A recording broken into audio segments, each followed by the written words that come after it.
Tonight's guest is Javier, founder of Cryptid 559. Javier, welcome to the show. Hello, Vic. Thank you. Thank you for having us. Well, thanks so much for coming on. We appreciate your time. Javier, please give us a brief bio on yourself.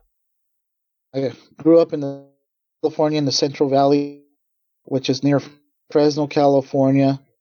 I live in a small town which is 30 minutes east of Fresno, California, called Wheatley, California, and we live along the Kings River. In 2017, we heard about a family of Sasquatch running around this Avocado Lake area, which is about 15 minutes north from where we live. And that's how Cryptid 559 got started. We started going out there, and we started experiencing paranormal stuff, cryptid stuff, having encounters. And in 2018, the YouTube channel got started after I had my Dogman encounter. I myself had encounters, black triangles, Dogman, and other cryptid stuff, and we'll get into that. But, always had a excitement for the paranormal and this cryptid stuff. You definitely don't let any grass grow under your feet. You definitely get out there and beat the bushes a lot researching them. So we're going to talk about 2 encounters you've had already, but I'm pretty sure it's just a matter of time before more follow. Yes, sir. Yeah, well, when we go out there, I don't know what it is, Vic. It seems like something's guiding us to these areas, or we're finding, the structures, and then we go and investigate these areas, and we come across them. Well, that sure does make it easy when you don't have trouble finding them. What's that area around Wheatley like? I've never heard of the place. Wheatley, California is a small ag community.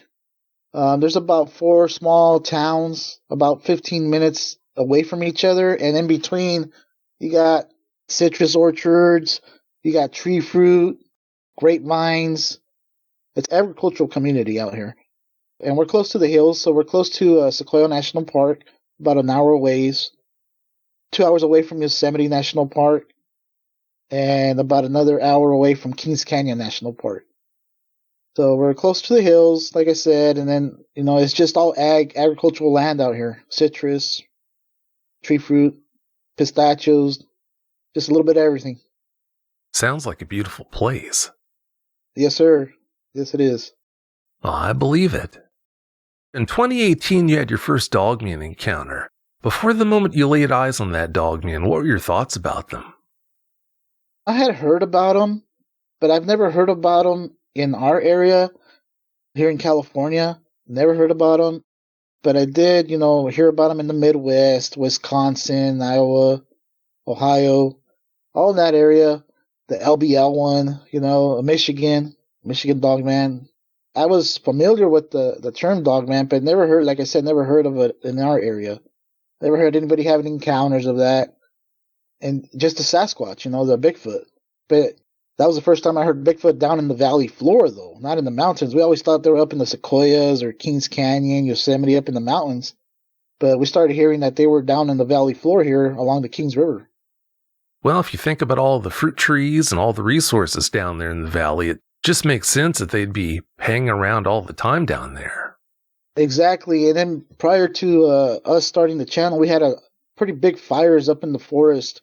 A lot of the areas got burnt, so, it could have pushed them down here, and they followed the river. I mean, this is what we think. They followed the river down to the valley floor because the fire was pushing them down, and then they found all the food supply that's down here, so they might have ended up just staying down here most of the year. Yeah, they might as well stay close to the food. Sounds like they have tons of it down there, so why not? Yes, sir. It only makes sense. From what I understand, you saw a pterosaur one time. What's the story behind that? Yeah, so it's also in this, down in the valley floor near this Avocado Lake area. This area is a hotspot for us. It's one of our hotspots. We call it Skinwalker Ranch, because it's similar activity as the one that's being showed on TV right now, the series. They've had all this history of activity.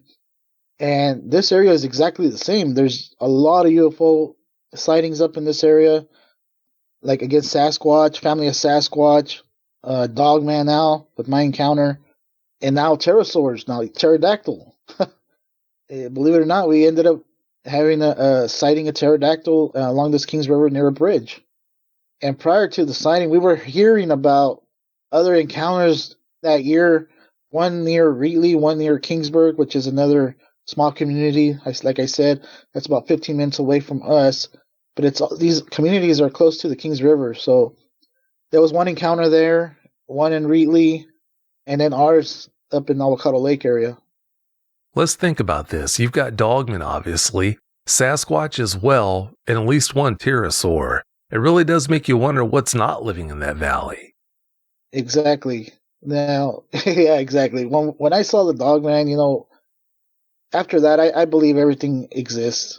There's a possibility that everything exists. Vampires, other different types of cryptids that we don't even know about. Maybe a predator type one like the movies. I'm hearing stories about one that's similar like that people are letting me know that are up in the hills. It's like, okay, well, hey, it's a possibility. I saw what I saw. Yeah, I'd say anything is a possibility after having all those experiences. It's obvious that you don't frighten easily, but has anything ever happened to you when you're out in the field researching that came close to driving you out of researching cryptids altogether? One time we went to check out an area that we were seeing structures, but we went in there and all of us got sick. Like we had headaches. All of a sudden we got headaches, stomach aches, and we needed to get out of there because it was just, I was tasting blood in my mouth. And I don't know, I believe something was attacking us either by infrasound or maybe something spiritual, but that's the only place we have experienced that. Yeah, I don't know what it was. Like I said, it could have been infrasound or something spiritual was attacking us. So we need to get out of there. I'm glad you did. Yeah, that would have driven almost anyone out. It really does make you wonder what was going on there. Exactly. And I'll get into that. It kind of connects to one of the Dogman encounters area, so I'll get into that when we talk about that. Well, that sounds good. Yeah, we'd love to hear more. If you've had a Dogman encounter and would like to speak with me about it, whether in private or on the show, please go to dogmanencounters.com and submit a report. If you've had a Bigfoot sighting and would like to be a guest on one of my 2 Bigfoot shows, please go to mybigfootsighting.com. You have friends who've had Dogman encounters of their own. What can you tell us about their encounters? One of my friends was able to encounter the Dogman that I encountered in the same area near Avocado Lake, but at a different location. This was actually his encounter was early in the morning, and it was actually behind Avocado Lake and behind the citrus orchard. And he saw it in the day, and yeah, it freaked him out. There's actually a video out there that they made on it, his encounter, so that way you guys can see the area. It's under the YouTube channel Squatch Zone, and I believe it's Dogman Encounter. The video is labeled Dogman Encounter. If it's okay, I'm going to post a link to that video in the description for tonight's show. Sounds good? Great, I'll do that then. All right, Javier, please tell us about your encounters now. Give us every last detail that comes to mind. Sure, the Dogman encounter that me and my cousin experienced was the June of 2018. Like I said, we had heard about a family of Sasquatch around Avocado Lake, so we ended up starting to go out there, me and my cousin Jose. We went up to there. We had just recently purchased some night vision goggles, and we wanted to get a feel for them, so we wanted to try them out. So we go up to past Avocado Lake, just a little north of there. There's another park called Winton Park, and there's a bridge, and then the Kings River goes under that bridge, and then there's a turnout. So we park on this turnout by the bridge, and we get down, get our stuff together. We don't walk anywhere. We just get down off the van. We got our night vision goggles, and by the time we're getting there, it's already getting dark. So that way we can start, getting a feel for these night vision goggles. So it's getting dark, and it's been about 10, 15 minutes that we've been there. So he gets a pair, and I, the night vision goggles, and I get the other one, and he starts messing with one, and he's looking down the river bottom along the river bank, and I get the other one, and I start looking at the mountain ridges in front of us and to the side of us, and I'm trying to get a feel for it. And then he tells me, hey, check this out. I noticed something down by the riverbank. And there's a set of what looks like eye shine, a set of them. Total of 4, so 2 creatures down there, or whatever, rodents, or we don't know what it is. So I look through his night vision goggles, and sure enough, I see the eye shine, and they're staring right. It looks like they're staring right back at us. So it's like, okay, they're staring at us. And it's already dark, and I notice that they're in some kind of shrub, and I believe that it's a fig tree, but it's more like a shrub. It grew like a shrub, not like a tree. So they're like inside this fig shrub, and there's an old tree also there along this riverbank. So I tell him, okay, well, keep an eye on it, see what they do. If they blink, then we know they are eyes, or if they move around or whatever, just keep an eye, and watch it. So he's concentrated on that. Meanwhile, I go back to my night vision goggles, and I'm looking at the mountain ridges in front of us and to the left of us. And then after a bit, I lower my night vision goggles to my chest, facing forward, and then I look to see what he's doing, and he's still concentrated on that. He's trying to trying to see what exactly it is. So then, on the side of my eye, when I'm looking at him, on the side of my eye, my peripheral vision, I see a movement behind us. And so I turn around. Remember, I have my night vision goggles on my chest, so I turn around behind us, and I see this huge creature coming down on all 4s towards us, from running towards us along the ridge here behind us. And then it stopped. All of a sudden it stopped. And it stopped and it got on 2 legs. It got up on 2 legs. And then it rose its arms in the air. And I'm looking at this thing, and I'm thinking, man, I'm seeing the Sasquatch. This thing was massive. This thing was huge. It was at least 8 to 10 feet tall. The chest was about 4 to 5 feet wide. It was a human-type body. I can see the arms, very muscular, all muscle. I can see the hands, human hands. I couldn't see the face, so I couldn't see the head. It was all black. I could just see the outline of all this creature. So like I said, it got on 2 legs, it got up, and then it picked up its arms in the air, and then it started waving them real quick, and then it went and dropped back down on all 4s. It was on all 4s again, and then it started running toward along the ridge. So it started running on all 4s along the ridge. While it was running, it was kind of weird when I was observing this creature. Meanwhile, I'm thinking it's a Sasquatch. Okay, the Sasquatch. I'm seeing the Sasquatch. When it's running on all 4s, I noticed it had a bump behind the head, like a lion's mane. It had a bump. I couldn't tell if it had hair or anything, but I just noticed that bump behind it while it was running on all 4s. And then it stopped. It stopped when it got to this part of the mountain ridge where there's a crease. It stopped. But let me go back real quick. As it was running, it was moving kind of weird. It was like, it's like if you draw, the way I can tell you is like if you draw a cartoon on a little notebook in the corners of your notebook, and then you flip through them, and then how it moves like that, the little cartoon, how it moves. That's how it was moving as it was running. It was like skipping man, it's hard to say. Like if you're watching a movie and it's skipping a film or a piece of film, like it's weird to explain it, but I can only say it's just like that notebook. When you draw a cartoon and you flip through it, that's how it was moving. And when it got to this certain part of this mountain where there was a crease, it stopped, and then it got on all 2s again, on 2 feet, but this time it had its back towards me. And it rose its arms again in the air, and it grabbed onto the side of the hill there. Now this time I could see its back. His back went down to a V shape, down to its thighs. I mean, this thing was muscular. Like, I can't, this thing was muscular. All muscle. I could see the thighs were all muscle. I could see the calves, all muscle.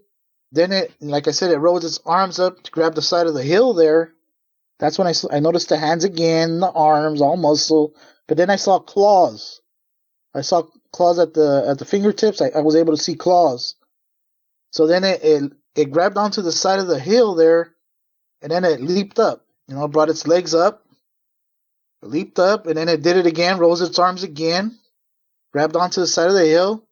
And at that time, it turned its head when it was grabbing to the side of the hill. It turned its head to the left, and that's when I noticed the snout. It had the mouth was open. I could see the canines. I can see the pointy ears. And that's when I said to myself, what the heck am I seeing? It's not a Sasquatch. This is a werewolf? A Dogman, a werewolf? It has a canine head, a German Shepherd type head on it. And then it turned back. It got to the top of the ridge there. It stayed low to the ground. As it was going over the ridge, I noticed on its thighs like it had ripped shorts. It's like, my head's telling me it has ripped shorts. That's what it looked like. It didn't have a tail. There was no tail. I didn't notice the tail, but it did.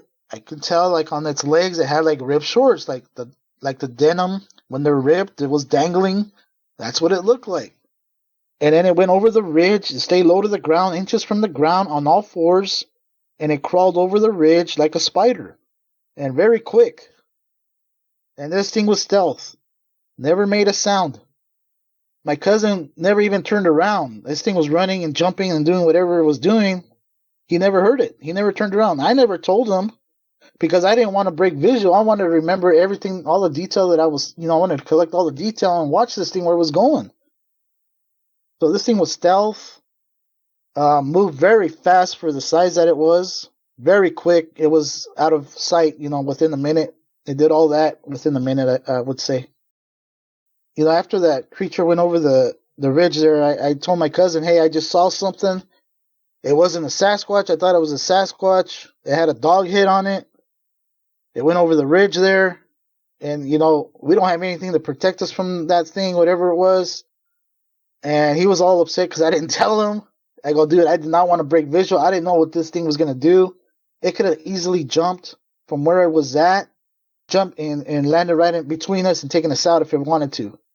So I don't know if we scared it or it was, upset that we got in the way. Maybe he wanted to go to get water because it was in the summer. It was in June, so it was hot out here in this area. It was in the 90s at night, so it was in the 90s, 90-degree weather. So, or it was after what we were seeing down below. I don't know if it was its pups or it was Sasquatch babies or its food, some type of food. Could have been wild boar. I don't know. But, like I said, when he saw me turn around, it stopped and it rose its arms in the air. So I don't know if it was trying to get my attention or it was upset. I don't know. But luckily it didn't come after us. And Vic, you have a thumbnail on your YouTube channel, that thumbnail, that picture on your Dogman encounters. That's how it looks, but this thing was very muscular, more muscular, but exactly like that, like the one you have, like the Van Helsing werewolf. I would say the Van Helsing. We didn't stay very long after that. I was just waiting to hear a howl after it went over the ridge there, and I was just waiting to hear a, oh, and I was out of there because, dude, I was excited but scared at the same time that I was able to witness this. And lucky enough, that it didn't attack us or anything. But it didn't growl at us. It didn't growl at me when I was watching that. I didn't hear any growling or anything like that. It just took off, like I said. To me, it was to get out of view. But yeah, it was something.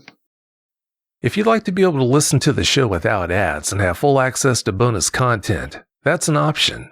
To find out how, please go to dogmanencounters.com/podcast. The next day, we ended up going back in the day, but not. It wasn't with my cousin. It was the other member, good friend Jesus. We went out there because I had told him what I saw, and he wanted to go out there. There's got to be prints out there. And I go, yeah, I know. There's got to be prints. So we went out there, and sure enough, we ended up finding a print on that turnout that we were parked on. And remember, the turnout is all compacted dirt. It's next to the road. So we ended up finding this print. So whatever made this print had weight to it. And I invite you to go to our YouTube channel, Cryptid559, and go look at the video because we shot the video at the location. It's called My Dogman Encounter. And in that video, you'll see the picture of the print that we found. Now, where it was running, the mountain ridge where it was running, that's all private property. We cannot go in there. I've asked around there, like the locals, like who owns the property. Nobody knows. They just know that they're on horseback. They see them on horseback with rifles. It's cattle land. So, but they don't. They said that they don't like anybody in their property. They don't want nobody in there. So we don't. We respect that. We don't go in until we talk to the owner and get permission. But so far, we haven't got permission to get back in there. The second one was about a year later. The second Dogman encounter was at a different location. It was on the outskirts of Clovis, California. Clovis is a neighbor to Fresno, California. It's a town neighboring Fresno, California. So this was on the outskirts of Clovis, California. Now, this particular area, I was invited to go with one of my friends that lives out in Clovis, California. And he had been called out to this area because somebody contacted him that something was stealing their sheep. And they contacted him because they knew that he kind of investigated cryptid encounters or, investigated this type of stuff. So they contacted him, and he ended up telling me, let's go out to this area, and I'll tell you where we found them. We found these sheep. I go, okay, so I go with him, and it was just me and him. Drive out there.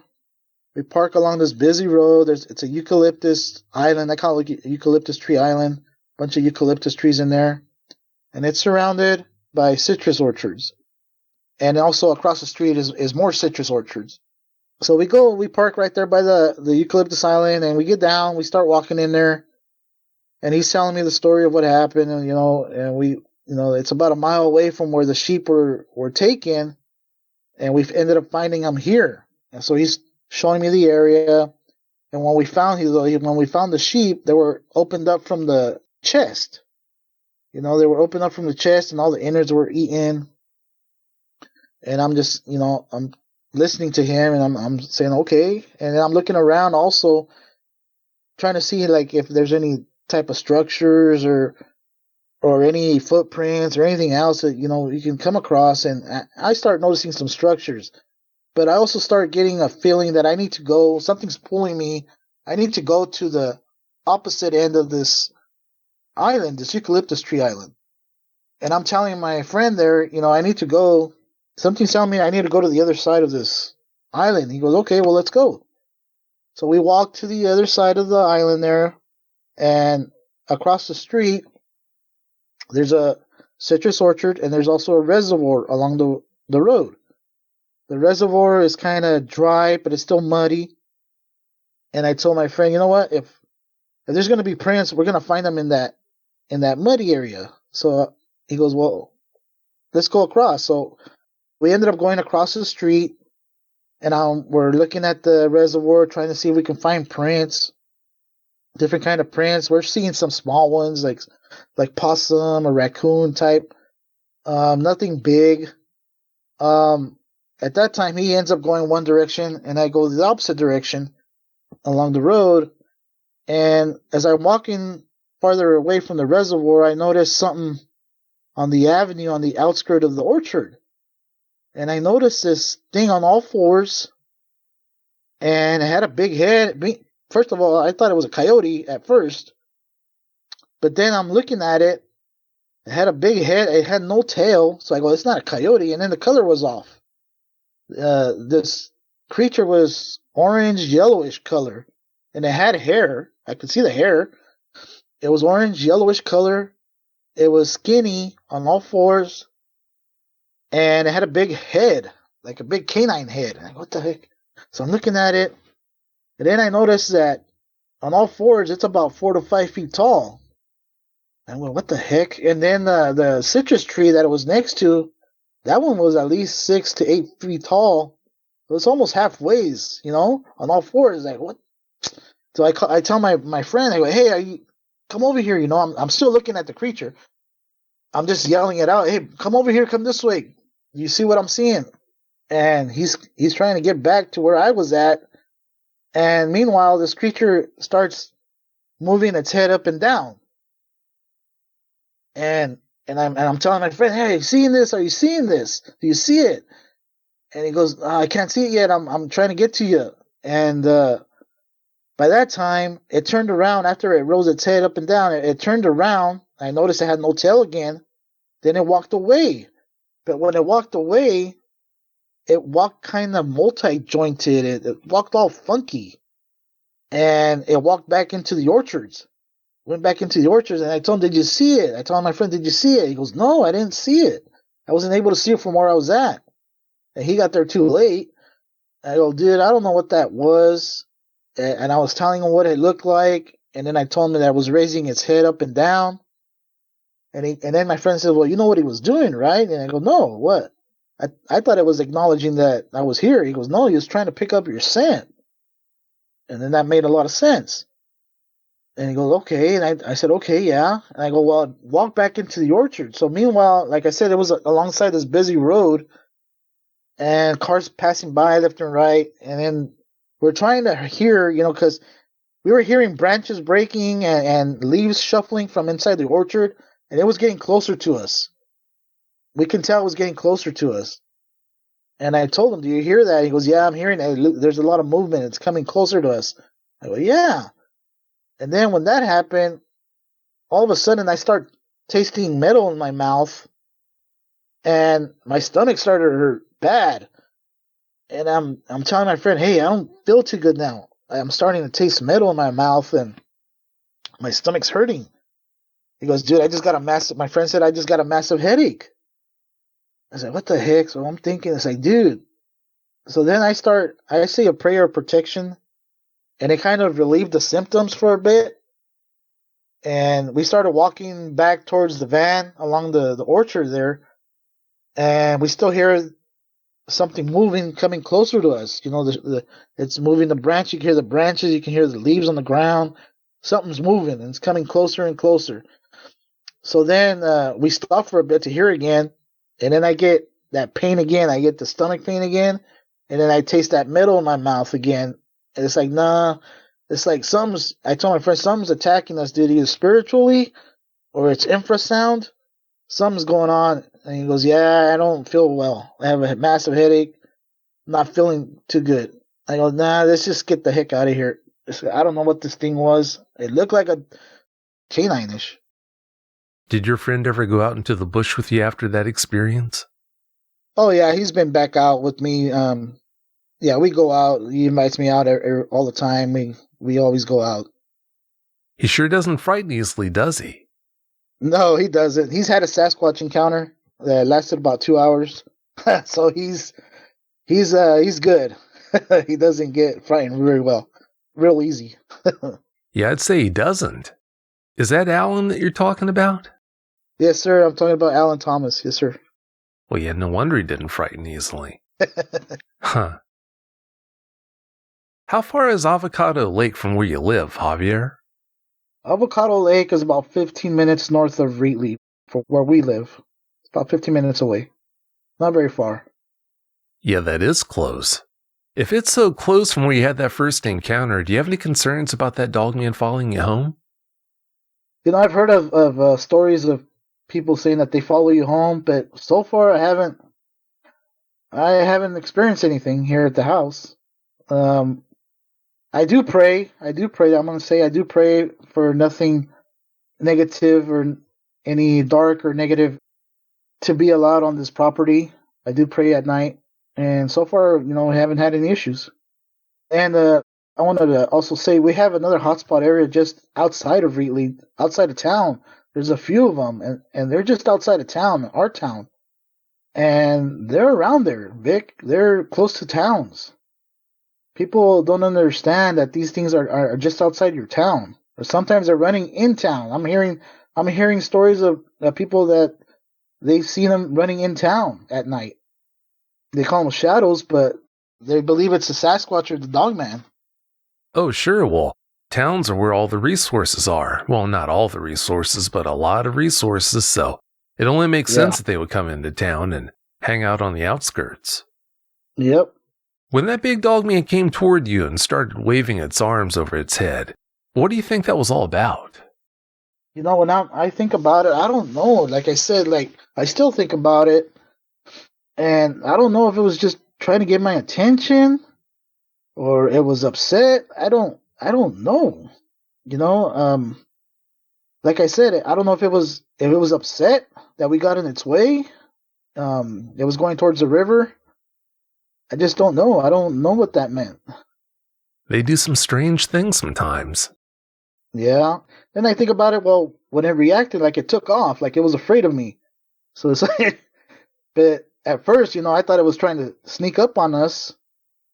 Because, like I said, it was stealth. It didn't make any sound. It didn't make any noise at all. And then it acted like, well, it ran away from us and it went over the ridge all fast, staying low to the ground like a spider and it crawled over the ridge. I mean, yeah, I don't know. Yeah, like I could only say that I did have my night vision goggles on my chest and they were facing it, so it was facing forward. So I don't know if it saw the infrared on my chest. Maybe that scared it away. I don't know. I'm pretty sure they can see the infrared on these night vision goggles. That might be what was going on, but if it was as big as you say it was, I have some serious doubts about actually being afraid of you. I don't think that was the case at all. Yeah, and that's what I hear, that these things aren't, the Dogman, they're not afraid of anything. So I have no idea. Yeah, normally they're not. How close did it get to you before it turned and ran away? Well, it was at least 20 to 25 yards from us. It was very close. The street was between us, the road. And it's a 2-lane road, so not very far. So I was able to see it. And we should have been able to hear noise like as it was running and it breathing or doing, we should have been able to hear something, and we didn't hear nothing. Nothing. It didn't make a sound. And this thing was solid. It wasn't like an apparition like the ghost. It was not. I could not see through it. It blocked out everything behind it. It was solid. And then I can see that when we went back the next day, I can see on that ridge where it grabbed on. I can see it, but like I said, we didn't want to go in there without permission. And I'm pretty sure there would have been more prints up there if we would have gone in, but I didn't want to get in there and get shot at because these guys carry rifles. Yeah, if that's the case, I don't blame you for not going in. Yeah. You told us about the strange way it was moving as it was heading away from you. Did it look awkward in its movements or just jerky as it moved away? When it was running, yeah, it was like it was missing frames. Like I'm watching a movie and it's missing frames. It was weird. Like it was like it's hard to explain. Like it's missing frame, like it's skipping a frame as it was running. When it stopped and grabbed onto the side of the hill, that went away, that part. It wasn't skipping the frame no more. It was like it was there, like right there, and it was doing all its thing, leaping, grabbed onto the side of the hill and going up. But yeah, but as it was running towards, sideways on all fours, it was moving like almost like gliding, but skipping the frame. And man, I don't know. It's kind of weird. I can only explain it like I said, like when you draw a little cartoon on the corner of a notebook and you flip them. That's how it looked. That's a good way to describe it because it definitely paints the picture. Could you tell if it ran with its knuckles in the ground when it went on to all fours or its palms? No, I could not see the feet, and I couldn't see when it was on all fours, I couldn't see the feet or the hands. I could not. I could just see the arms and the legs and the rest of the body. Oh, that's all right. You can only see what you can see. Yeah. It sounds like you got a pretty good look at its ears. How tall would you say they were? The ears were maybe about 12 inches, maybe a little bit more. They looked pretty big. And then the snout was at least about a little bit more than 12 inches, maybe a foot and a half. And the canines, I saw the canines. I saw all four of them because it had its mouth open. And it looked like a German Shepherd dog head, and that's what it had. But this thing was massive. Like I said, it was huge. It was 8 to 10 feet tall. And the chest part was at least 4 to 5 feet wide. All muscle. But it reminds me of the Van Helsing, the movie Van Helsing, that werewolf in there. It's very close to that, very close. That must have been something to see. You said that you saw what looked like ripped red shorts on it. How sure are you that it wasn't something else, though? You know, in my mind, that's what my mind was telling me. It has ripped shorts.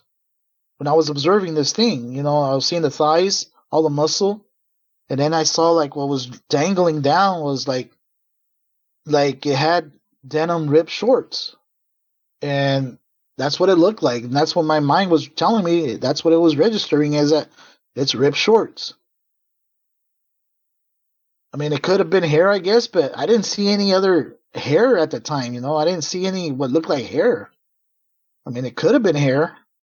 As wide as it was and as big as it was, I don't want to jump to conclusions here, but would you say that it was too big to wear any conventional red shorts that you'd ever be able to go into a store and buy?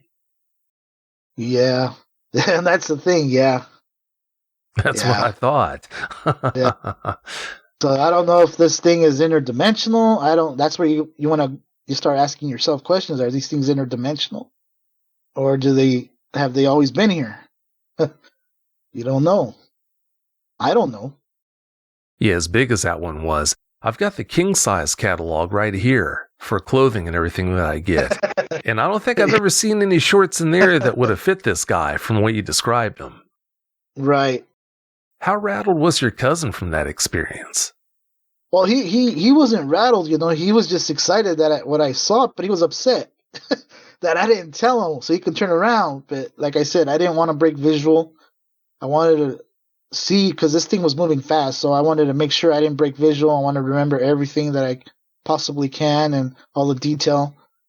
But I told him, let's go. And he's like, wait a minute, wait. You know, he wanted to stay longer. He's like, wait. I go, dude, we don't got anything to protect ourselves from that thing. All we had was something like close range. You know, if this thing comes close to us, he's gonna take us out. It's not. We need to get out of here, dude. After what I saw, it's like, no. We don't have anything to protect ourselves from it.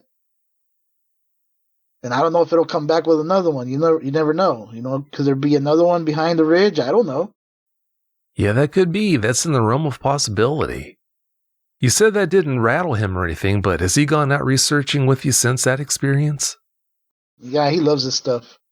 So, Jose and Jesus, they love this stuff, so they go out. Yeah, we all go out.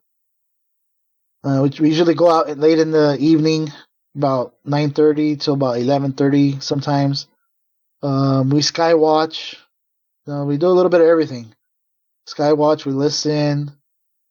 During the day, we out explore areas in the day where if there's an area that I notice structures, or we'll go out and explore. If we can get in there, we'll go out and explore that area. And usually we capture stuff in the photos, you know, they're there. And I invite your audience to go check out our channel again and go look at our videos. You know, we have videos with the photos that we've possibly captured cryptids in there. You see a Dogman possibly on 2 of them. And we have one with the Sasquatch possibly in the background. Like I said earlier, I'm going to post a link to your channel in the description for tonight's show. That'll make it really easy to find. When you had your second encounter, Javier, did that Dogman look like a smaller version of the big one you saw in 2018, except skinnier, or did it seem to be a different type of Dogman? I would say it was a different type, Vic. Yeah, it was not very muscular. It was about 4 to 5 feet on all fours, and it had no muscle. I didn't notice any muscle on the arms or the legs. It was just skinny. But it did have hair. You know, I was able to see the hair, and it was orange yellowish. And it had a big canine head on it. You know, and it wasn't a horse, and it wasn't a coyote. It didn't have a tail. There was no tail. I couldn't see the ears, but I know it had a snout, and the head looked like a canine. But the head was bigger than, you know, it didn't fit his body. It was kind of weird. Like, that type of head size, it shouldn't fit that body on it. But it looked kind of weird. And then when it walked away, when it turned around, it walked like it had multi-joints. It's kind of, you know, it walked all funky, like, you know, like That's the easiest I can explain to you. It had like it was multi-jointed or something, and it walked away into the orchard. No care in the world, like walking away, all multi-jointed, and then it went into the orchard, and then we started getting sick. So it's like I don't know what this was. I know it had like a canine type head on it though. I don't know. That is really strange. I wonder what that was all about. I have no idea. And then I told my friend, what I saw, and he goes, that could be the one that's been taking the sheep from the property owner that was about a mile away. I go, yeah. I'm telling you what I saw, and he believed me. We were both there. We were experiencing both. He just didn't see it, but he was hearing all the shuffling and the leaves moving in the orchard, and then we both got sick. We weren't feeling good. You said you didn't get the best look at its face, but were you able to make out enough details to be able to tell if it was perturbed at you or if it was neutral or what kind of a mood it was in? It looked like it wasn't afraid, and it was just curious about us. That's what I got the sense of. It wasn't afraid of us, but it was curious to know why we were there or something. That's the feeling I got. And then as I was getting, it was, we think it was getting closer to us. That's what it was. It was curious, but then it was also, I don't know, if it sent infrasound or something spiritual, it has the ability to attack you spiritually. I don't know, but yeah, like I said, we weren't feeling very well. And then I went back a second time, but without Alan. Alan didn't go that time. I went back to do a video, to do an encounter video there. And I couldn't do it. I started feeling sick again, and we had to leave. Until the third time that I went out there, a year or two later, I went out there for the third time, and I was able to do the video. I didn't get sick that time, but we didn't see anything. We did notice structures in the eucalyptus island, tree limbs that had been moved, and they're pretty big. They've been moved around, but prints, we didn't find any prints. But that time I was able to do the video. But like I said, it's kind of hard because it's a busy road going into Clovis, and there's always cars passing by, so it's pretty loud, the cars going by. So I did the best I can to do the video, but that time I didn't get sick or anything. Well, thank goodness for that. Do you remember after getting sick like that, if it took you a sleep cycle to start feeling better, or how long did it take you to recover? As soon as we left that area, Vic, I started feeling better, and he did also. So that's why we say something was attacking us spiritually. It attacked us somehow, infrasound or spiritually. Because before that, we were fine. Before we even got there, we were fine, both of us. And as soon as we left, the symptoms went away. Even when I got home, I didn't feel those symptoms anymore. I'm glad you're able to recover so quickly then. Yeah. But like I said, I did do, I prayed a couple of times for protection, and I believe I'm very spiritual, so I believe in my God and stuff, protection. Good man. When you yelled for Alan after seeing that second Dogman, you said it started to bob its head up and down. When it was doing that, did you see if it had its mouth open or closed? I believe it was closed. It was closed. I remember seeing the nose, and I'm pretty sure the mouth was closed, and it was just lifting its its head up and down. Like, what? To me, it was saying like, "What's up? What's up? You see me or what?" That's the way I took it. And then Alan's like, "No, it's trying to pick up your scent." That's what it was trying to do. Like, oh yeah, that's right. That makes sense. Yeah, that's a lot better than it asking you what's up. That's the way I took. Yeah, that's the way I was taking it. You're seeing me. What's up? And what of it? Like it was like that's the way I got it. But then Alan told me no, it's trying to pick up your scent, and that made a lot of sense. Yeah, it does. As you know, the symptoms you experience sound an awful lot like infrasound.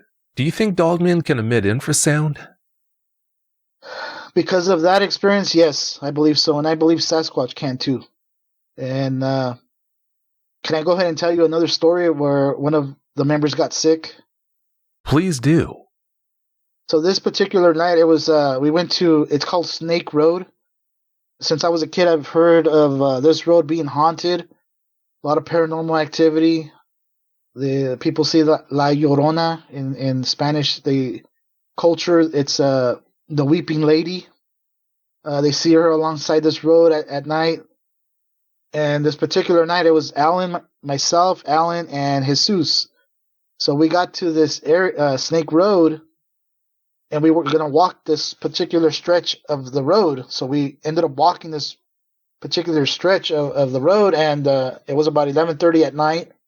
It was in November, so it was cold already.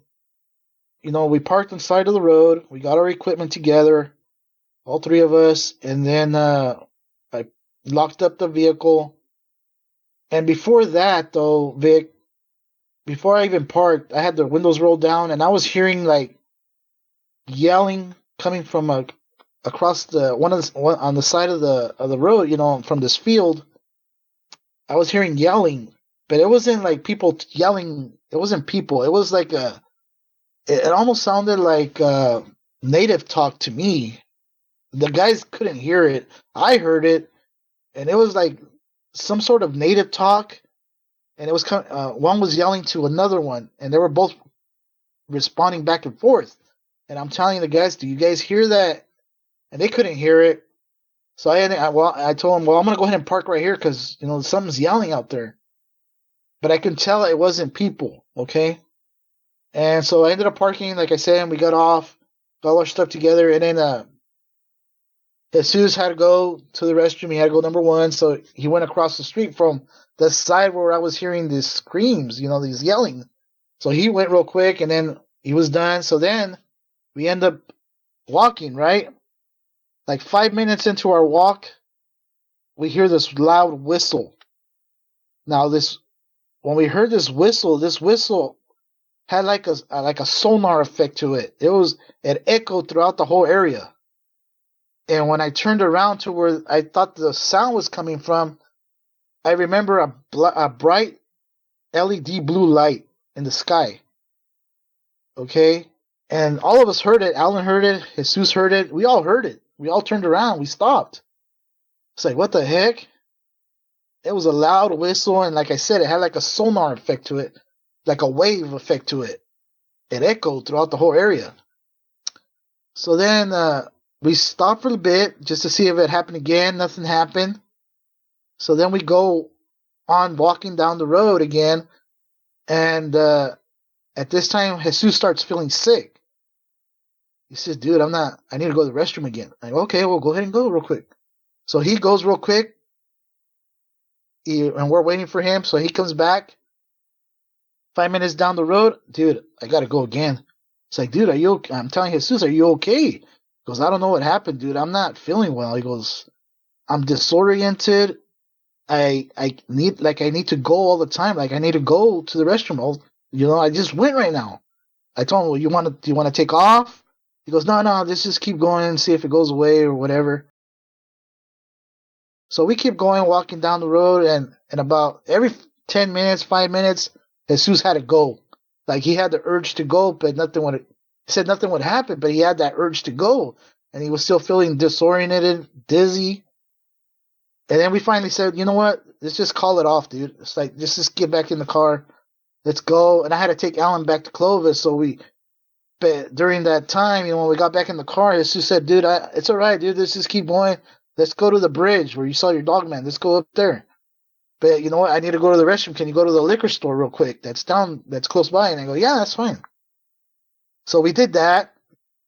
And, we went to the liquor store. He did his stuff. And then he came back. And I asked him, "How you feeling?" He goes, "I feel a little better.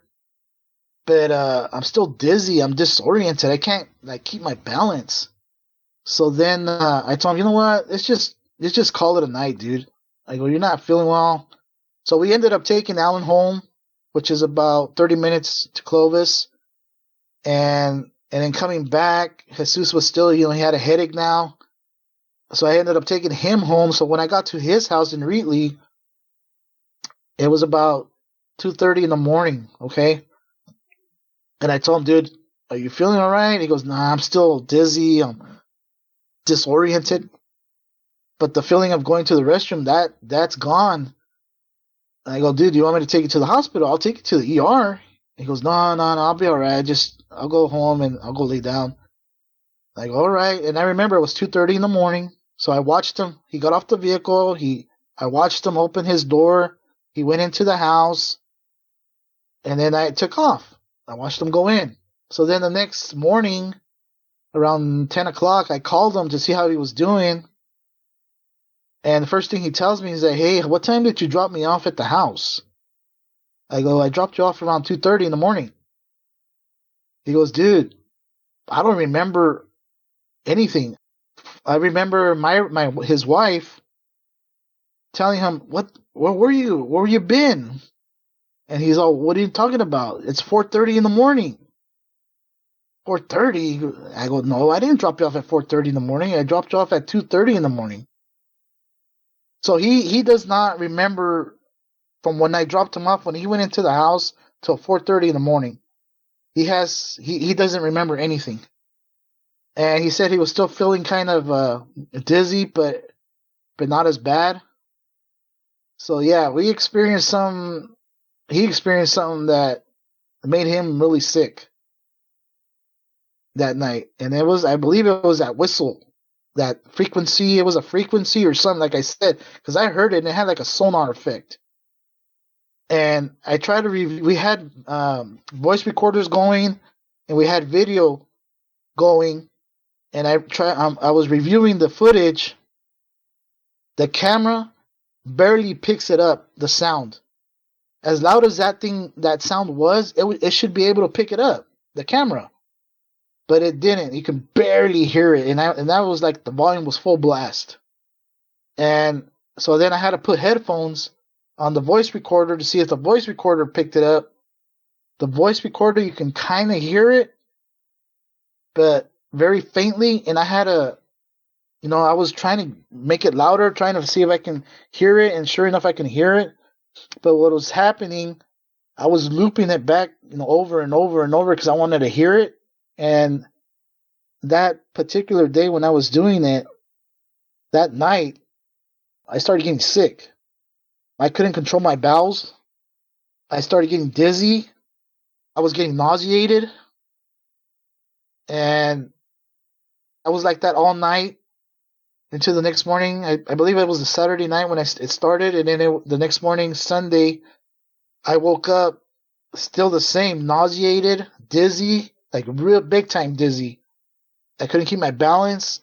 So my wife said, I need to take you to ER. I go, no, just hold on. And so she goes, I want to make you something to eat, something to eat. Maybe that'll help. I go, okay, well, just give me some toast or something. So I ended up eating. After I ate, I got nauseated.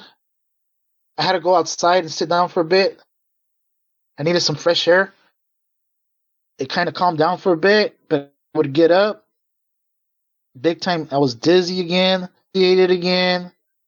And then I go, maybe I told my wife I need to go take a nap. So I took a nap, woke up in the afternoon. I think I took about a 3-hour nap and woke up, and it was about 5, I believe. And I was still feeling the symptoms, like big time. It's like, man, I don't know what the heck's going on. I was telling my wife, I was fine.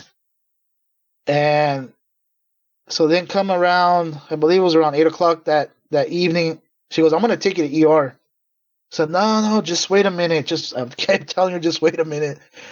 And at that point, I got really nauseous. And then I remember that I ended up saying a prayer. I remember saying a prayer to take any negativity or any dark energy away from me. If something's attacking me, to take it away from me in Jesus' name. And at that point, I had to run to the toilet because I thought I was going to throw up. And I ran to the toilet. I ended up just going, but nothing came out. And after that, all the symptoms were gone. I was fine. Wow, that sure does sound like a spiritual attack. So yeah. So I don't know if I got sick from listening to the audio. I'm pretty sure something attacked, Jesus. But what I got attacked by just listening to the audio, so I don't know if it was a frequency or infrasound. That's what we believe it might have been. Yeah, it might have been infrasound, but maybe it was a coincidence or something. If it was infrasound, it wouldn't explain it just disappearing when you said that prayer. Yeah, that was, I don't know. I have no idea what that. It was something. We both got sick. He lost time, like at least 2 hours. I don't know. But we always ask ourselves, do you think it was a certain type of frequency? It was an infrasound. And we think back on that night. Alan didn't get sick. We kept asking Alan. He said he was fine. We think back at that night, and when I was hearing those screams, that yelling back and forth, and we stopped there, and then Jesus had to go number one. I think back, well, what do animals do to mark their territory? What do dogs do? Male dogs, to mark the territory. I wonder if these guys, if there was a Dogman or a Sasquatch in that area where Jesus went, and they got upset and they attacked us through frequency. I mean, that's just a theory that we have. If that's true, I don't know, but that's a theory that we have, that maybe it got upset that we were marking our territory when it was theirs, and they attacked us that way. I don't know. Because Dogman and Sasquatch have been seen along that road, have been encountered along that road. That just might be what happened. Yeah, maybe one was watching and saw him relieve himself and decided to zap you. That just might be what happened, but I guess all we can do is guess about it. Well, it's almost time for us to get out of here, Javier, but before we do, I want to ask you two things. Number one, if anyone in your area has had a cryptid experience that they want to report to you, how can they do that? Just go to our YouTube channel. We have all our information there. Or you can email us. It's cryptid559@gmail.com. You can get a hold of us that way, or on Facebook. It's Cryptid559. But the 559 is Roman numerals. Facebook won't let me put the numbers 559 for some reason.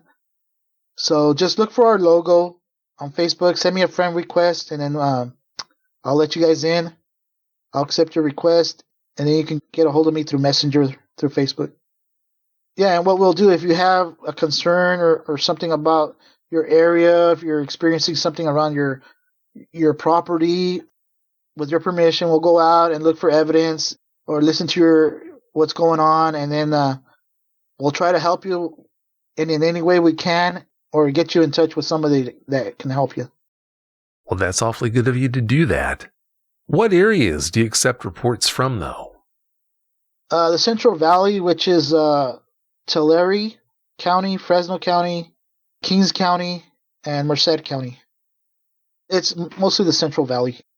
It's between Bakersfield and I want to say Modesto. You cover quite a bit of area. Well, Javier, I can't thank you enough for coming on and sharing the details of those experiences with us, and also telling us about your research group. I appreciate it. Well, thank you, Vic, for having us and reaching out to us. We appreciate it. Thank you so much. Well, you're welcome. Thanks again so much, and have a great night.